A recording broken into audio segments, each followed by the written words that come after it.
So this session, it's Smart Journal Selection Tips and Tools. My name is Fanny. I'm the Engineering Librarian at the University of Hong Kong Libraries. So today, we'll talk about general considerations when you're selecting journals to publish your research, some available tools and metrics for you to evaluate those journals, and I'll talk a little bit about potential predatory journals too. Okay, before we really get started, let's have a quick poll before we start. Please go to this link, or you can go to menti.com and enter the code 53737083. You can also use this QR code to go to the Menti. Okay. So I will display this for a little bit more time so that everyone can get to the Menti. And let me also, I think Tina has also shared the Menti link with you in the chat box. So thank you, Tina. Okay, I think a lot of us have been there. And sorry, this is the quick poll. Have you ever published your research findings in journal articles before? Thank you for your answers. I can see many of you are entering your answers with us. Okay. Oh, I can see some expert with us. More than 5 articles. Wow.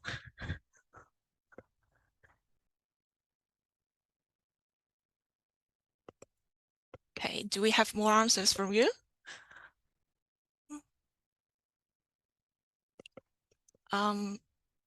If you're still trying to get to this page, what you can do is use your device, use your browser and go to menti.com. And then when you're asked to enter a code, the code is 53737083. Let me see. We've got 52 participants with us, and I've got 18 answers. Okay, so I'll give you some more time to get to the Menti page. We'll use this Menti throughout this session. Like, for example, we'll have some hands-on or activities. So let's go to this page together.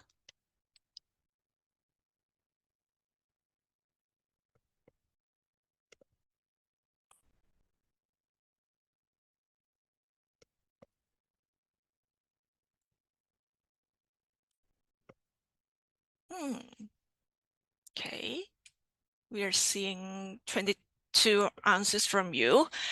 And most of us, I can say, are early career researchers, and some of us are experts right here. 3 of you published more than 5 articles. Then maybe if we have questions, we can really ask you to share your experience with us. All right, so I guess we can go to the next page. Okay, so why do you want to publish your research findings in a peer-reviewed journal? Publishing research findings in a peer-reviewed journal is an important way to disseminate a complete set of research results. If you do so, you are probably getting credits for your discovery. The results, the findings, will also be verified and vetted through the peer review process so that the scientific information are more reliable.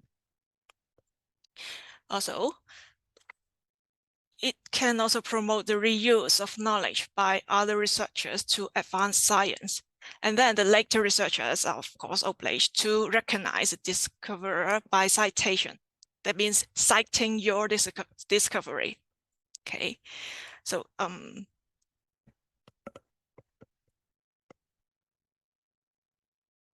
as soon as you submit your article to a journal, you may be faced with desk rejection.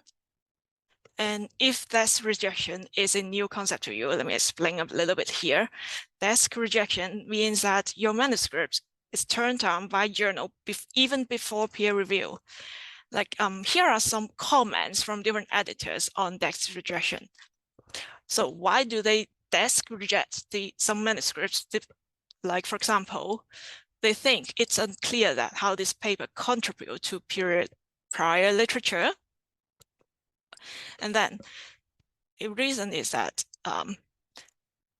the manuscript is not suitable for that journal's readership.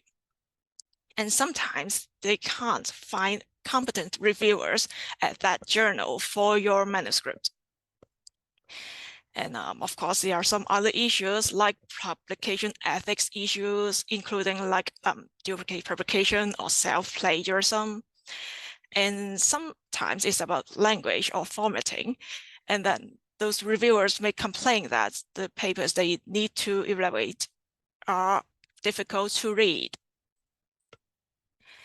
So some common reasons is that the manuscript is not a match with the journal's aims and scope. And sometimes the editors think that the manuscripts don't have sufficient research contribution or lack of research rigor, and ethical issues like plagiarism or self-plagiarism. And sometimes the decision was made because of the poor quality of writing or lack of adherence to the journal or office guidelines. So what do? Don't be afraid. We'll take on the challenge with tact.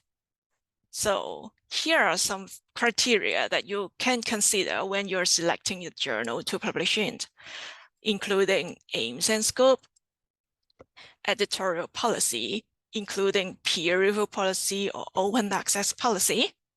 Sometimes you may care about the abstracting and indexing of that journal in popular academic databases. And maybe some of you want to know about the metrics related to the journal.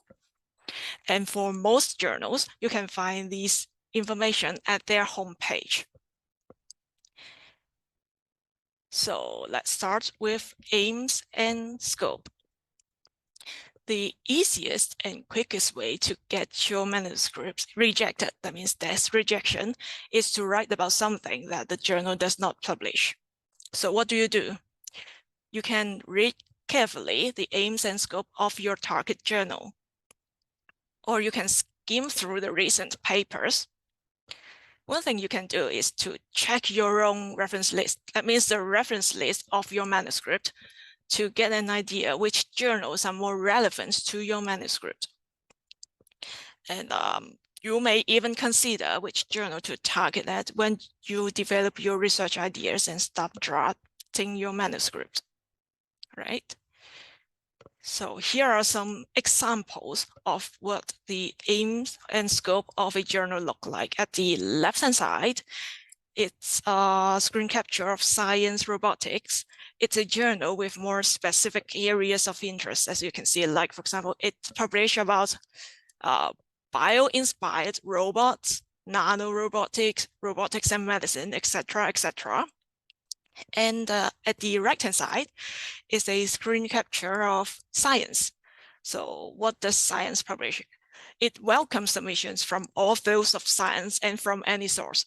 That's a little bit, that's more general. So what you want to do, maybe you go to the recent publications of science and take a look at the recent articles. Okay. Apart from taking a look at the aims and scope, another thing you may want to pay attention to is the editorial policy. Why would you want to do that? That's because you would want to make sure the journal has clear editorial policies so as to enhance the reliability of scientific information. And this is closely linked to the trust by readers to those journal articles.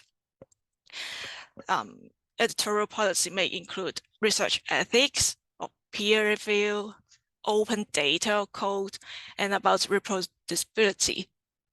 So you can go to the journal's homepage and then check the sections on editorial policies or author guidelines. So let me talk a little bit more about peer review policy. You should make sure the journal you will submit your manuscript to actually provide peer review to the articles. This is because peer review is a procedure where your work is evaluated by experts of the same discipline to make sure it meets the standards necessary for publication. And it's a widely accepted method for research validation in ensuring quality publications. And at the right-hand side, you can see a screen capture. This is a journal called Computers and Education.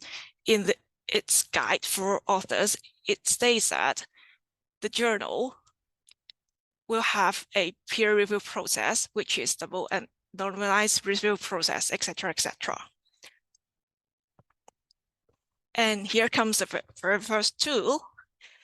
If you are unsure whether the journal provides a reliable peer review, this Outreach Periodicals Directory is a tool which you can use to check whether it's peer reviewed, whether the journal is peer reviewed. And this platform is subscription based. So if you want to use it, check whether your library subscribed to it, okay? And as this is subscription based, I'm not going to show it step by step in case not every one of you can access it. But if you can, if you are from the University of Hong Kong, you can. The link is right here, or you can conduct a search at the library's website. So when you go to this platform, you can simply enter the title or the ISSN into the search box, and then you can see whether the journal is peer-reviewed.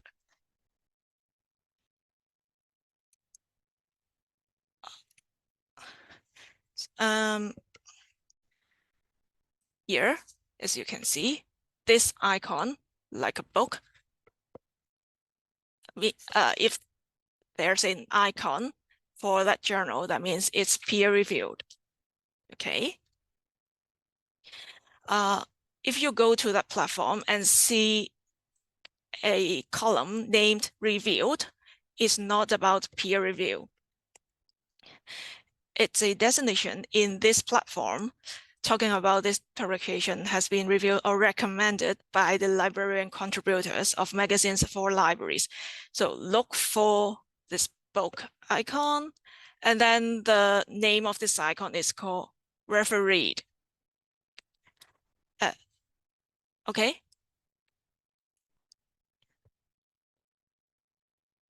So another tool that I want to talk about is called top factor.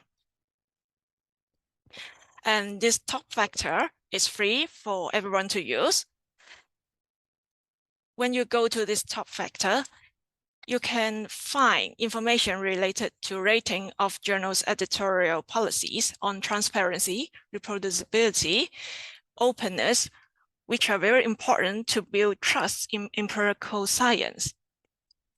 They have got their own guidelines. It's called Transparency and Openness Promotion Guidelines.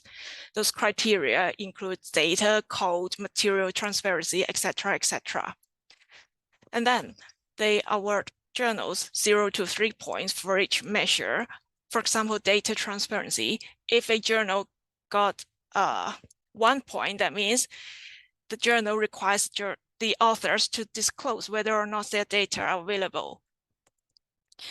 If the journal got 2 points, that means data are generally available with some exceptions.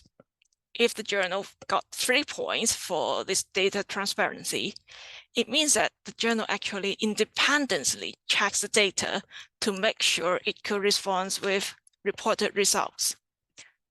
So if you care about open data, or if you care about pre-registration or replication, you can use this top factor to see whether the journal you're targeting at are getting recognized by this top factor. Okay, Tina has also shared the link with you. So maybe I show you. It's a free tool, so maybe I show a bit. You can simply enter the journal's title. And then, like for example, this one, you can see this journal has got 1 point for data citation. And there is an explanation. Like if you care about data citation, you come here and take a look at this and decide whether you want to publish with this journal. Okay. And then let me go back a bit. Here, you can see advanced search by standard discipline or publisher. If you click on it, you'll see an interface like this. And then at the left-hand side, you can select by standard. Like if you care about data transparency, you can select data transparency. And then you can select different disciplines. Like if I'm doing artificial intelligence, I'll take this one.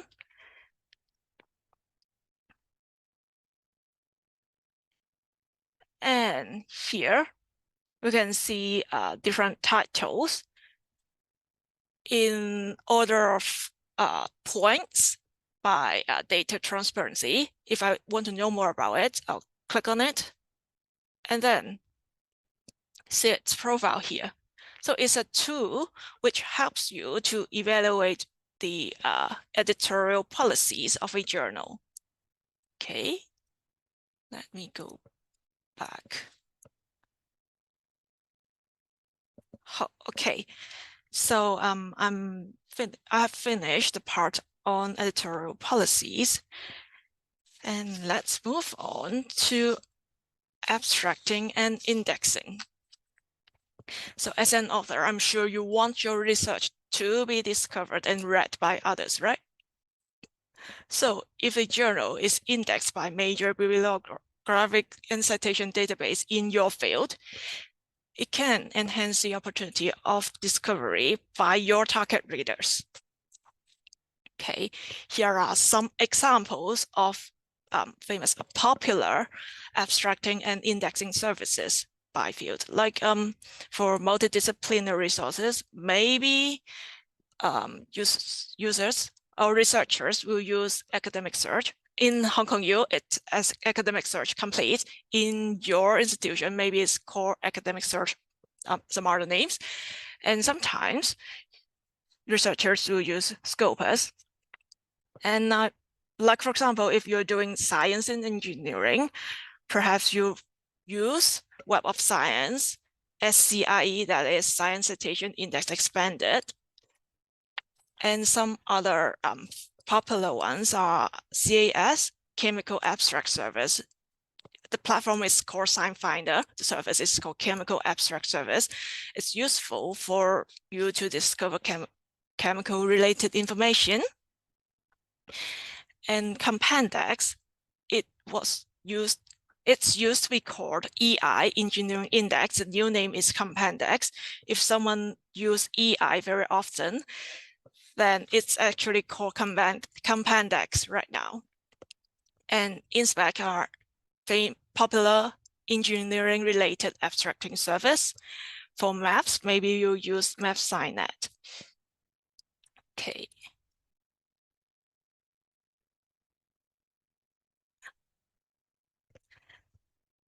So how do you know whether the journal is indexed by those abstracting and indexing services? Some journals actually cite the details at their homepage. For example, for this actor materialia, there is a section called abstracting and indexing at their homepage. So if I am considering submitting my manuscript to it, I can go there and see whether it's indexed by those databases. For some others, or sometimes if you have doubt, you can directly go to that abstracting and indexing databases to check whether the journal you want to submit to are indexed by those databases. Okay, the first one is called Web of Science core collection. It's very popular, so I'm going to talk about it a little bit more details. Okay, so Web of Science core collection is a collection curated by an expert team of their in-house editors. What they say is that they include only journals demonstrating high levels of editorial rigor and best practice, criteria like peer review, and then is that journals with ethics statements, etc., etc. So within this Web of Science core collection, there are 4 indexes, including SCIE, that is Science Citation Index Expanded, SSCI, that is Social Sciences Citation Index, AHCI, that is Arts and Humanities Citation Index, ESCI, Emerging Sources Citation Index. And it also provides a tool for you, which is free, for you to check whether a journal is actually indexed by Web of Science. And you can go to this link. The link Tina kindly shared with you right now to see whether a certain journal is indexed in Web of Science core collection. If you take a look at the screen capture here, you can simply click on search journals, enter the title or ISSN, and then at the result here, there's a line called Web of Science core collection. If it writes as this one is SCIE, and perhaps it's SSCI or AHCI, if it says yes, then you can know the journal is indexed by Web of Science core collection. Now it's time for hands-on. I've got 4 journals here. Are they indexed by Web of Science core collection? Let's go to master journal list and try to check. Okay, maybe I also share those information with you right now in the chat, make it easier for you to do so. Okay.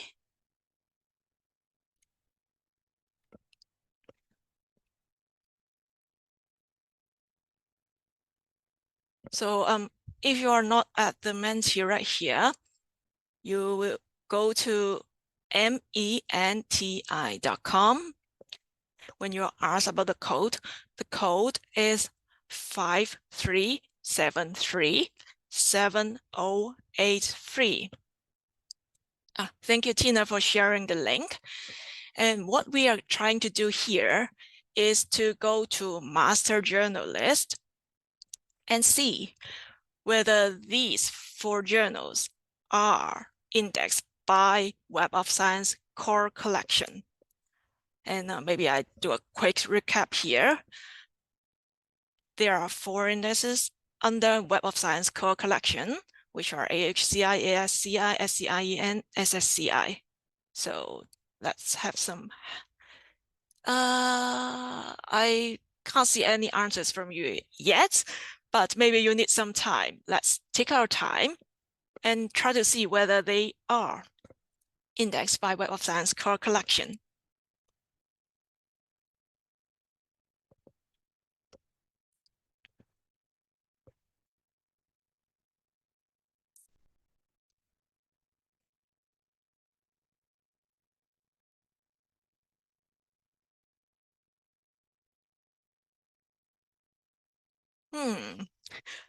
Thank you for your answers. And we can see some split results. Okay, so the 4 journals are Africana Linguistica, International Journal of Scientific and Engineering Research, Japanese Journal of Zoo and Wildlife Medicine, and American Business Law Journal. Are they indexed by Web of Science core collection?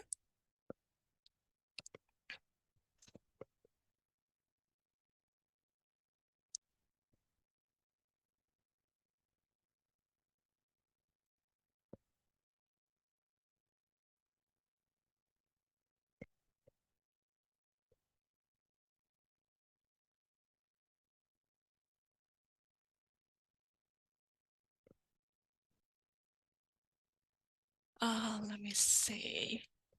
It's 1:12 right now. Let me give you 2 more minutes and I'll talk about how we conduct a search with master journalist.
All right, so let me take a look at your answers. I think we are very confident about Africana Linguistica. Oh, maybe not so much. Okay, but we are confident about American Business Law Journal. How about the others? Let me also conduct a search.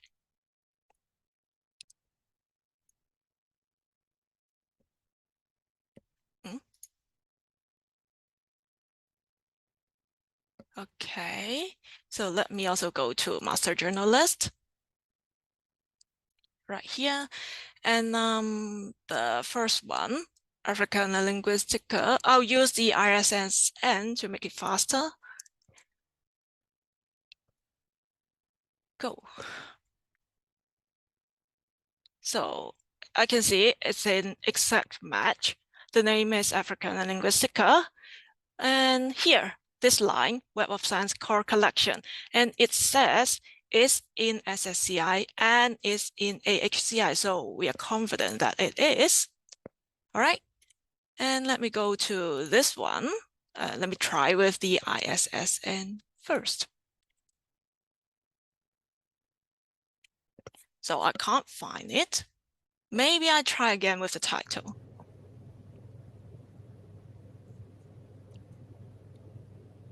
Okay.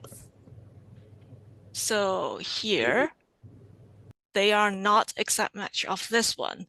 So why does this happen? That means this journal is actually not indexed in any indexes with this platform.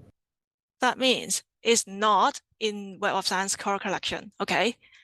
It cannot be found within this platform, all right? So let me move on to Japanese Journal of Zoo and Wildlife Medicine.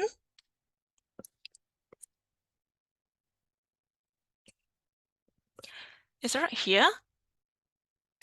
And you can see there's no indication of Web of Science core collection, right? So it has been indexed by other Web of Science index, which is zoological record in this case. All right, so there are many other indexes available via this Web of Science platform, but we are only checking Web of Science core collection. That's why the answer should be no for this one. I hope this makes sense to you too. Okay, so let's go back to the presentation. I've skipped American Business Law Journal, all right? That's because we are so confident that it is. And then, apart from Web of Science, another very popular indexing service is called Scopus. And in Scopus, the journal index are reviewed and selected by an independent content selection and advisory board, CSAB, which is an international group of researchers with journal editor experience. So those journals indexed by Scopus meets their selection criteria, includes, for example, peer review process, publication ethics, publication more practice statement, etc., etc. If we compare Scopus to Web of Science, it covers more journals in humanities and social sciences, and the coverage of Web of Science focus more on sciences, medicine, and engineering. Okay, so here, if you want to check whether a journal has been indexed by Scopus, what you need to do is actually go to the Scopus platform, which is subscription-based. That means you need to check whether your library subscribed to Scopus before really checking whether the journal is indexed by Scopus. If you're from Hong Kong U Good News, we subscribe to Scopus. You can go to this link and conduct a search. And if you can access Scopus, you can click on Sources at the top, and then here, select from a drop-down menu, like for example, by title, simply enter the title. If the journal is indexed by Scopus, you'll see its profile right here, okay? Because it's a subscription-based database, I'm not going to do some hands-on right here. And here are two more examples of indexing services, Compendex and InSpec. For Compendex, the titles are reviewed according to a combination of quantitative and qualitative selection criteria. For InSpec, which is created by the Institute of Engineering and Technology, it indexes journals which meet the selection criteria and are evaluated by InSpec subject experts. If you're from Hong Kong U Good News, these indexes are available via this Engineering Village platform. So there's a journal. You want to check whether it has been indexed by Compendex and InSpec, which are two popular engineering resources related indexing services. You can go to this link, click on Browse Indexes, and then Source Title to see a list of journals indexed by these platforms. Okay. And I can see a little bit before Tina shared the link for Hong Kong U users to Scopus. You can take your time to go to Scopus and explore how you can find whether a journal is indexed by Scopus when you have time. Okay, so we have already talked about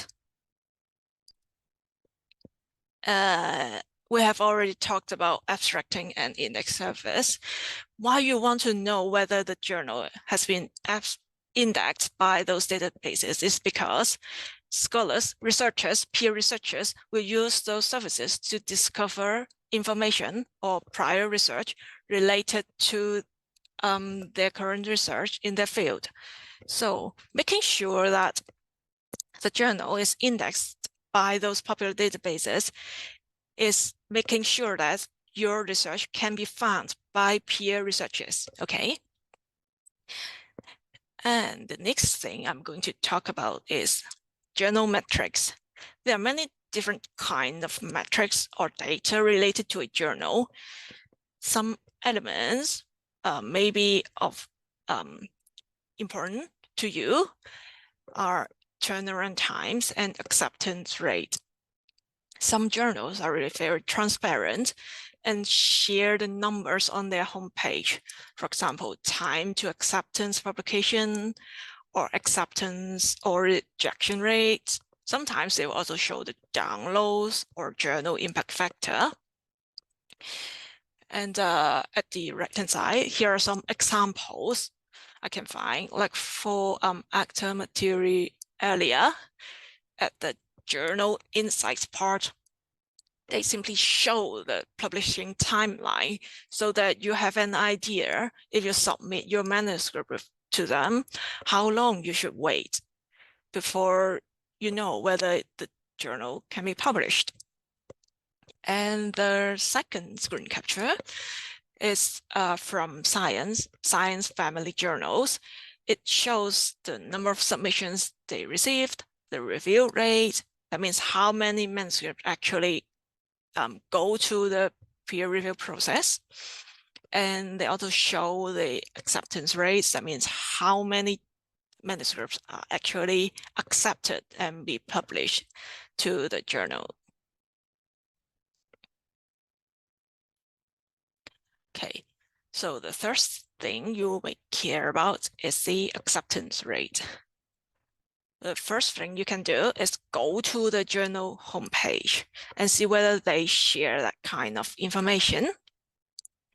And for example, at the left-hand side, here is a screen capture for IET renewable power generation. It shares the 2022 acceptance rate, which is 51%.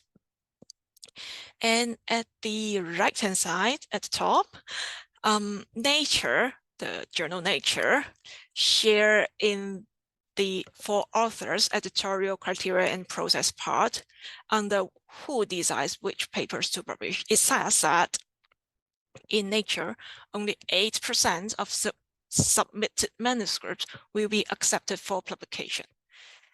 So if you can't really find the acceptance rate from the journal and you really want to know about it, one thing you can consider is directly asking the journal, okay? And if you care about turnaround time, like for example, you have a deadline to meet, whatever deadline is, you may want to check the journals, whether they show the turnaround time. And again, some journals calculate and then show the time to acceptance or publication. They're very transparent. And if you can't find that part, some journals may display the articles received and published dates. Like for example, at the right-hand side, the first screen capture is that for actor material area under Journal Insights, it shows it's the publication timeline. For review time, that means the peer review process at around 88 days. From submission to acceptance, that would take around 127 days. And after the manuscripts are accepted, it takes 2 days to be published. And at here, at the bottom, is an example of an article showing its date from submission to publication. That means like this example, for this article, it was submitted in September 2016. It was accepted December 2016. And within 2016, it has been published online.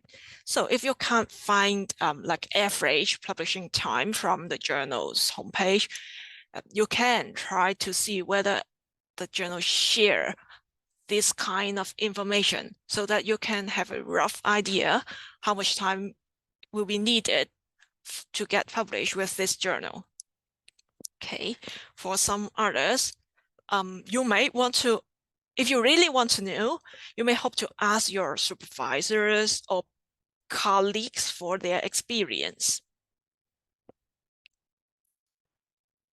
Okay, so I'll then talk about journal impact factor. Maybe many of you care about this very much because it's a really very well-known quantitative tool for evaluating journals.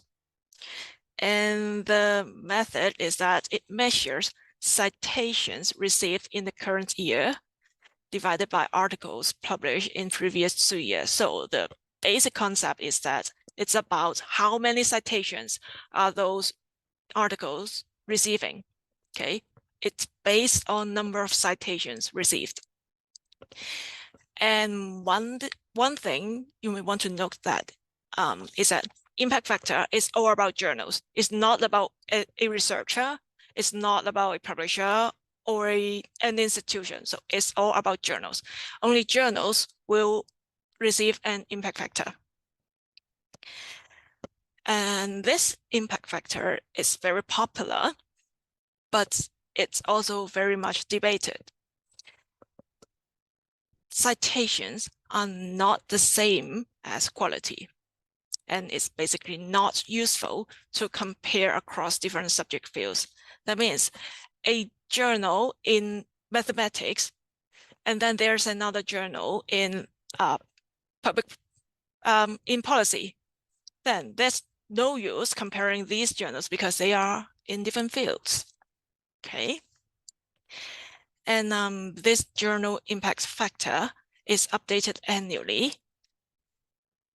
One thing you may want to note is that this journal impact factor is only available to journals which are indexed in Web of Science core collection. Remember Web of Science core collection? If that journal is not indexed in Web of Science collection, there won't be an official journal impact factor for that journal. All right, so that's why Japanese Journal of Zoo and Wildlife Medicine with check is not indexed by Web of Science core collection, right? So it will not receive an official journal impact factor. Okay.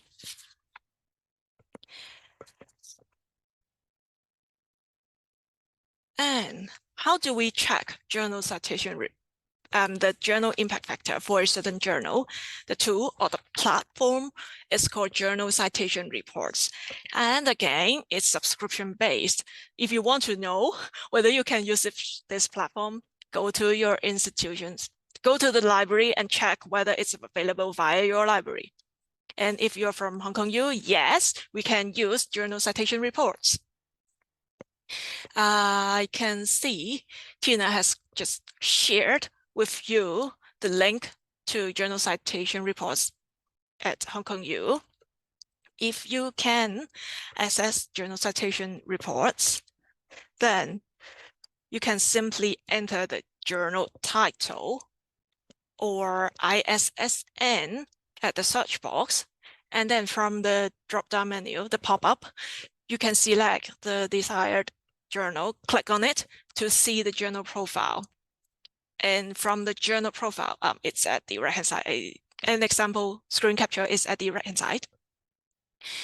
And at this journal citation report, you can see its journal impact factor.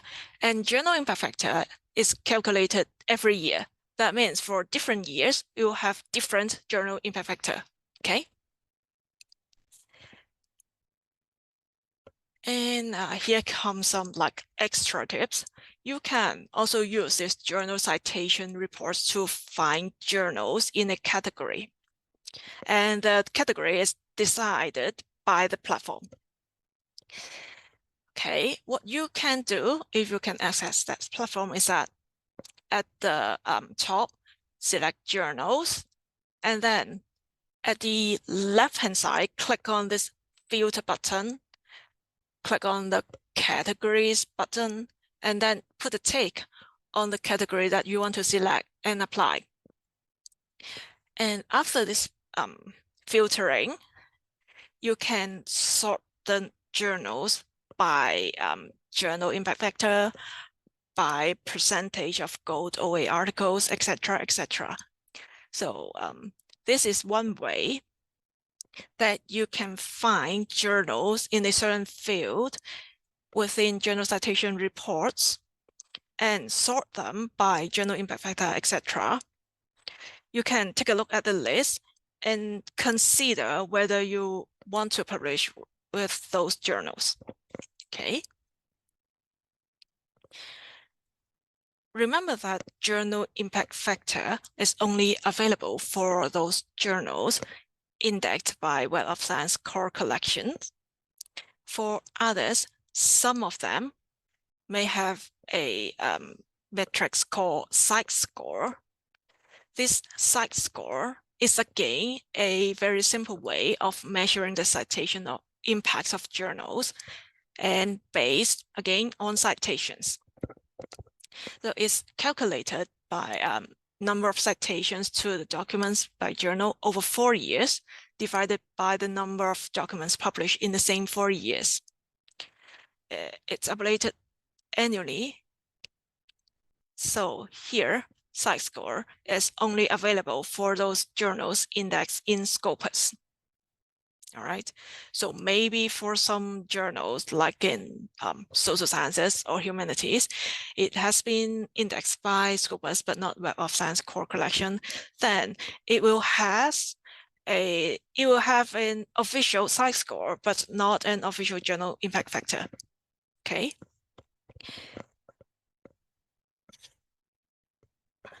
So if you want to check the site score for a certain journal, you will then again need to use Scopus. Thank you, Tina, for sharing the link for Hong Kong U users to Scopus. And what you can do is to go to Scopus at the very top, click on sources, simply search with the title or ISSN of the journal, and then you can see from the results list, there is a column called site score, and you can simply see the site score.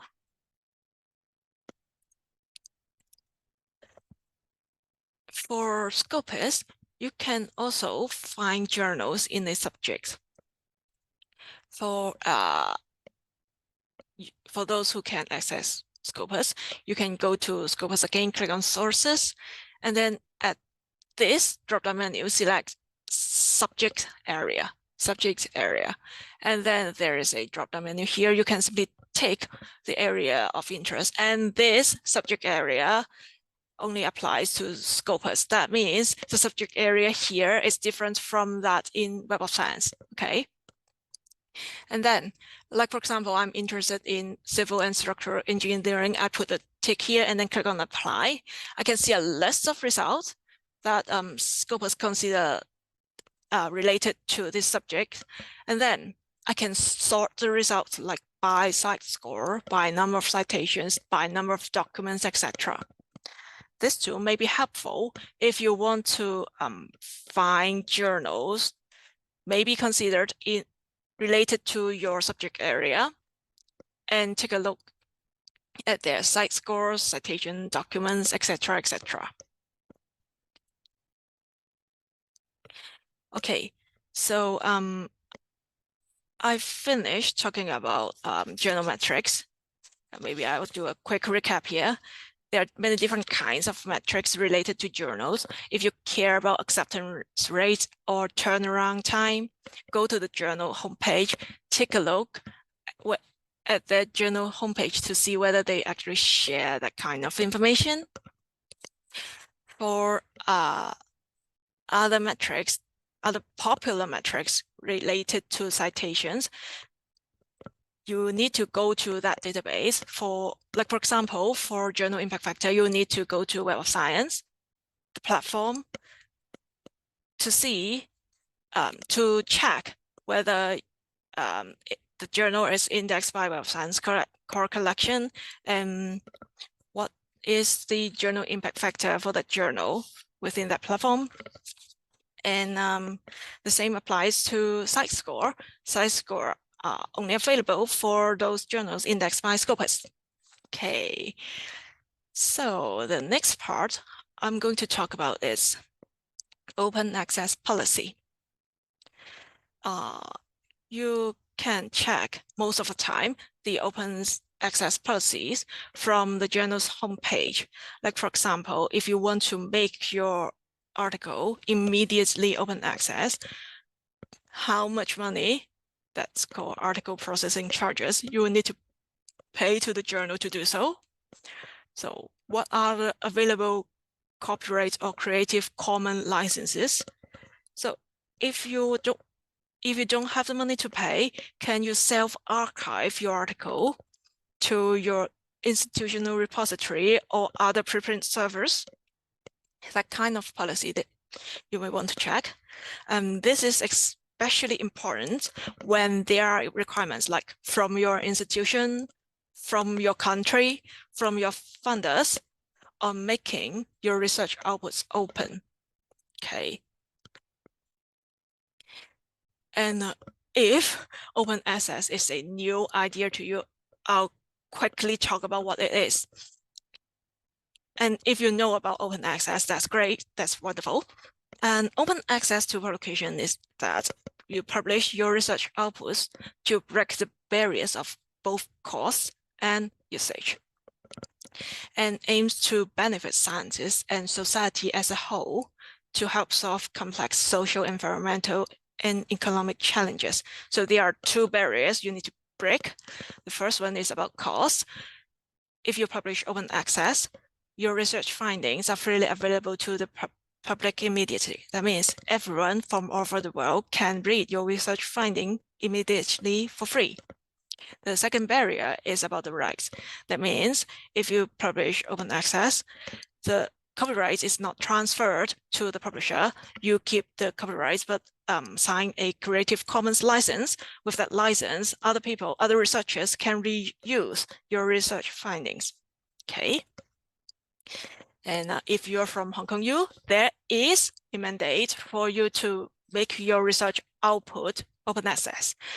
That's because Hong Kong U is a signatory to Berlin Declaration on Open Access to Knowledge in the Sciences and Humanities since 2009. We recognize that information should be made widely and readily available to society. And then you, if you're from Hong Kong U, are required to deposit a copy of articles in an open access repository. And you're encouraged to make your publication open access, including original scientific research results, raw data, metadata, etc., etc. So you can take a look at the policy if you, you need to take a look at the policy if you're from Hong Kong U, okay? And apart from requirements, there are also benefits that you can enjoy if you publish open access. Like, for example, the review and publication times tend to be shorter for open access journals. That means maybe if you publish with open access journals, the turnaround time will be faster, will be shorter, okay? And for citation counts, for open access articles, they may receive 18% more citations than average. And about diversity, open access is associated with increased diversity of citations by like institutions, by countries, and by research fields. So if you choose to publish open access, you can enjoy benefits related to speed, citation counts, and citation diversity. And Tina has shared with you the policy related to Hong Kong U with you. So please take a look when you have time. Okay, there are different types of open access publications. The first one is called green OA. That means you deposit a version of your article, like the preprint version or the accepted manuscript version, to your personal webpage or to the institutional repository. The second route is called Gold OA. Remember the cost? That means for Gold OA, you pay a cost, which is called article processing charges, to the publisher. And then the publisher will make the published version, the version of record, immediately freely accessible. Okay. And for some journals, you can make it immediately freely accessible without paying a charge. Most of the time, those journals are published by like societies, and they have got fundings to support this way. Okay. For Gold OA, sometimes we can call it OA publishing. The article, the published article, or the version of record is open access in the journal, so that everyone from all over the world can read it immediately. You most likely can keep the copyright, and then the copyright is not transferred to the publisher. You publish it under a license with few or no restrictions on reuse. Most of the time is the Creative Commons license. Okay, so if you are faced with the requirements from your funder to make your version of record that means the published version of the article immediately freely available, you may want to check the journal whether it provides this option. What is the charge that they are having? So this may be important if you need to meet those requirements. And if you're from Hong Kong U, the library has signed transformative agreements with different publishers. So if you're publishing with eligible journals with those publishers, you don't need to pay these article processing charges by yourself. So when you have time, take a look. Okay, so let's try to see whether you can find information related to article processing charges. Like, this is only an example. I'm not recommending you to submit your article to this journal, but let's have some hands-on. Okay. So what we are going to do now is take a look at the journal Science Advances to see if you are going to submit your manuscript to it and make your article gold open access, that means freely available immediately, how much money will you need to pay to do so?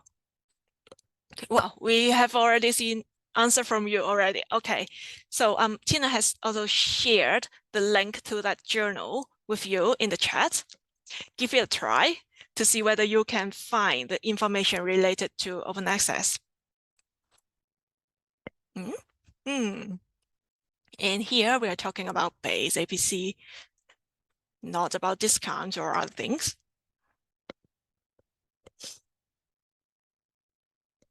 I'll give you like 2 more minutes to do so.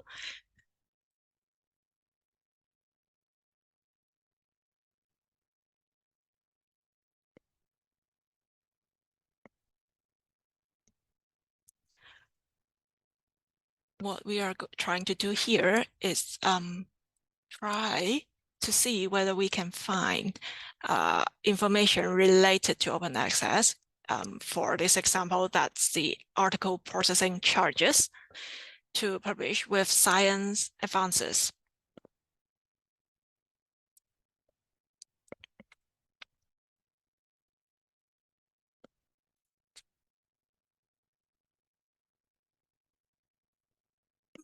So the results are split.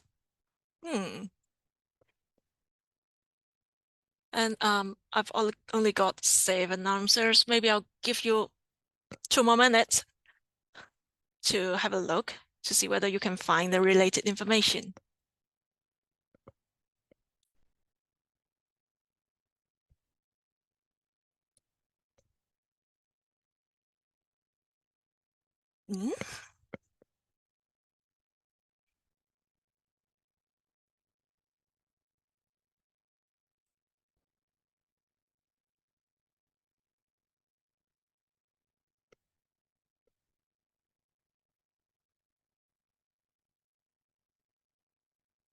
Are we getting more answers from you?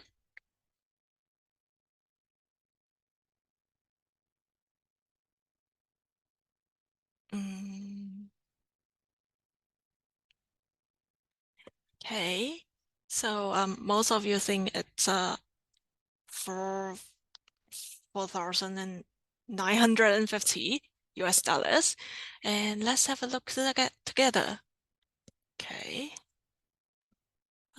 Science Advances, and this is the journal homepage, and then I can see from the about and under licensing and charges here, the base APC for articles published under these licenses is for $4,950. Okay, so congratulations to those who've got the answers correct. Okay, so that was an example that researchers may need to know about the charges on making their manuscripts, their articles, the version of records immediately freely available. That's particularly important if they need to meet the requirements of the funders or the institution or the country.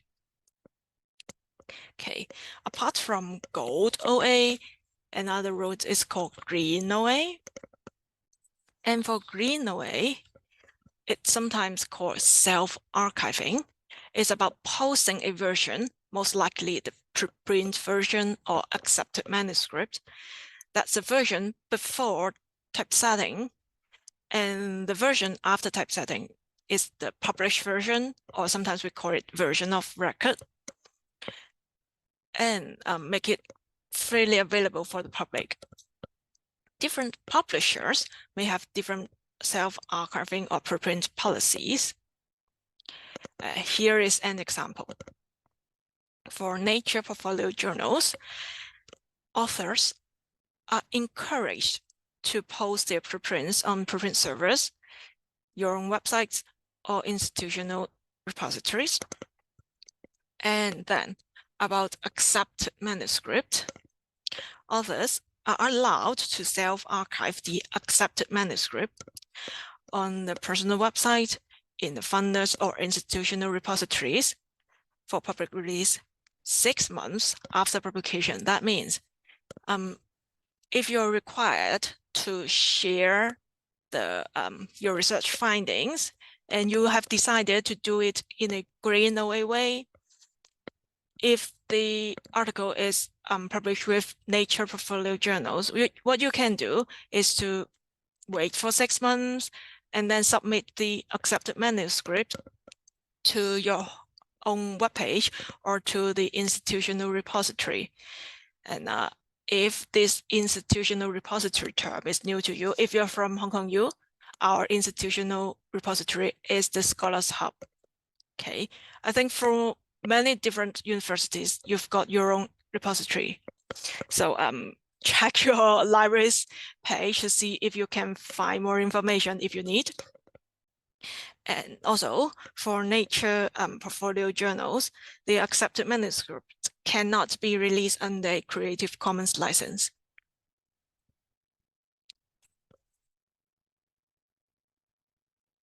Okay, so here comes another hands-on. If you publish an article with science robotics, can you self-archive the accepted manuscript in your institutional repository? And Tina has also shared the link to Science Robotics with you. Let's go to Science Robotics to see whether you can find information about this. And this may be a little bit tricky because when I try to find related information, I think it's rather difficult to find it. Let's take your time and see whether you can find information related to self-archiving. And maybe I'll give you some more time because it's really a little bit tricky.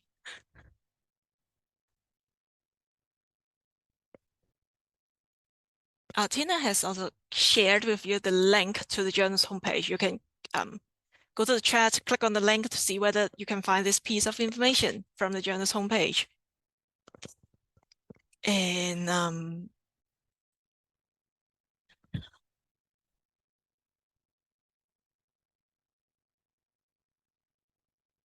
I've seen already one of you submit to your answer. Let's see whether we can have more answers from you.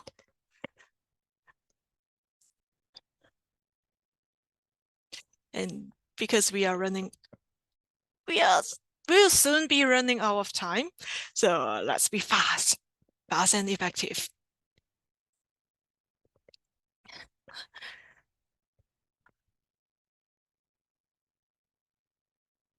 Maybe 1 more minute.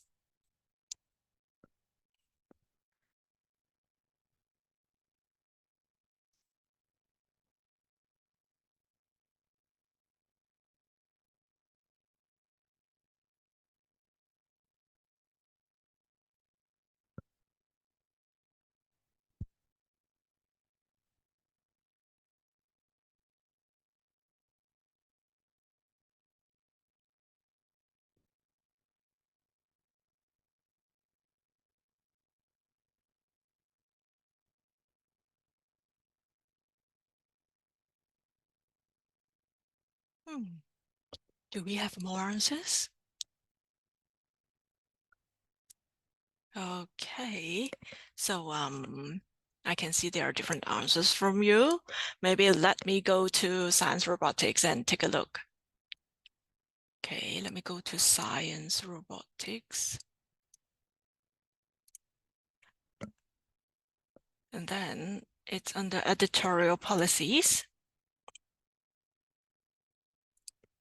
And then under access policies here. Okay, the first sentence, let's take a look. Immediately after publication, author of peer-reviewed research may post the accepted version of their paper on their personal or institutional archival website or in a repository of their choice. So the answer is immediately after publication. All right? Okay.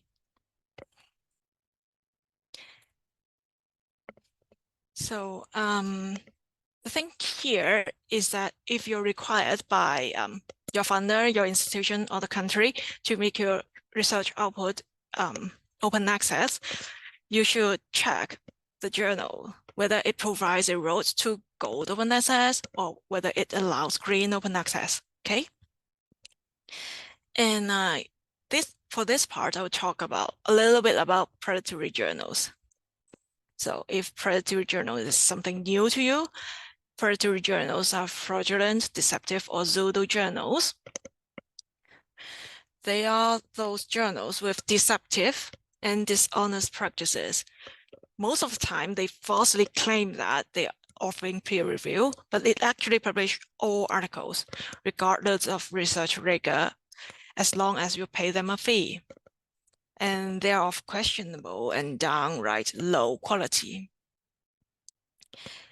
Why we are talking about them here is because they exploit the open access model in which the authors, that means you, pay. Those predatory journals aim to dupe researchers, especially earlier career researchers who are inexperienced in scholarly communication. And sometimes those journals will set up websites that closely resemble to those legitimate online publishers. And this kind of predatory journals is also called hijacked journals, okay? So you might think, why do you need to avoid predatory journals, right? The first reason is that fake peer review undermines scientific conversation. Misinformation will enter research community and slow down or divert effort away from more legitimate lines of investigation. Okay. The other reason is that publishing in low quality journals can make research harder to find readers or to be cited, because peer researchers are less likely to read untrustworthy journals, right? And many popular citation databases will not index low quality journals. So others may be unable to find your works, even if your work is legitimate with databases, okay? And here are some common characteristics of predatory journals, including they may have very broad and vague journal scope. Maybe they are lying, they mimic names or websites of other well-known legitimate journals. Maybe they publish articles with many grammar mistakes. That means they provide little or no copy editing service. Sometimes they will advertise very fast times from submission to publication, because those articles just do not need to undergo the rigid peer review process, right? So the turnaround time can be very fast. And for those journals, they may hide information on charges. Maybe you cannot find the editorial board, or the editorial board comprised of dead or retired scholars or scholars not specialized in that topic. Maybe they lack information on policies such as peer review, licensing, and copyright. And for some journals, they'll advertise a fake journal impact factor or other citation metrics on the website. So maybe I'll recap here. Only those journals indexed by Web of Science core collection will receive an official journal impact factor, okay? So here is a checklist to help you identify potential predatory journals. It's called Think, Check, Submit. So I'm not going through the whole checklist here. Please take your time and use this checklist to help you discover what you need to know when assessing. That means evaluating whether a publisher is suitable for your research. Here is the link. You can actually Google Think, Check, Submit. It will come up. It's a checklist to help you. Okay. And another tool is called DOAJ, Directory of Open Access Journals. Tina has also shared the link to Think, Check, Submit with you. Thank you, Tina. And let me go back. For DOAJ is a unique and extensive index of diverse open access journals from all around the world. And it verifies that entries on the list comply with reasonable standards regarding to transparency and best practice. In simple words, being indexed in DOAJ means that DOAJ thinks it's a trusted open access journal. That journal passed up to 4 stages of independent and objective manual review by the editorial team of DOAJ, who have researched whether the journal does what they claim to do on its website and in the application. To make sure the journal adheres to high levels of quality of its publishing services and services to authors, other users such as peer review, licensing terms, a strong open access statement, and a fully functional editorial board. Thank you, Tina, for sharing the link to DOAJ. And I'm sorry, Ria, it's 2 o'clock now. If you have other appointments, please feel free to go, but I'll continue with the presentation right now. Sorry for overrunning. Let me be fast too. Okay. And there's one more thing called the DOAJ seal. It's awarded to journals which demonstrate best practice in open access publishing. So in addition to the criteria to be indexed in DOAJ, in order to get DOAJ sealed, the journal need to pass 7 more criteria about best practices in long-term preservation, use of persistence identifiers, discoverability, reuse policies, and authors' rights. Only 10% of journals indexed in DOAJ are awarded with the seal. As we are running out of time, let me skip this hands-on. Okay.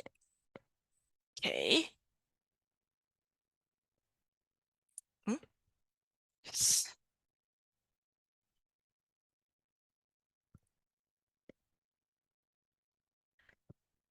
Apart from identifying looking for journals one by one, different publishers also provide a free service called Journal Recommenders. Like, for example, IEEE, Elsevier, Sage, Taylor and Francis, and Wiley provide these journal recommenders. You can go to that journal recommender. Sometimes you can search by keywords. Sometimes you can even upload or copy and paste the abstracts of your manuscript to see what is the best match of journals published by this publisher. They think it's for you. That means if you go to this journal recommender by IEEE and then submit your manuscript abstract, and then IEEE will provide a list of journals that it thinks most suitable for you, which are published by IEEE, of course. And you can find information related to turnaround times, open access option, impact factor, etc., etc. So these are some useful tools if you have already decided to publish with these publishers.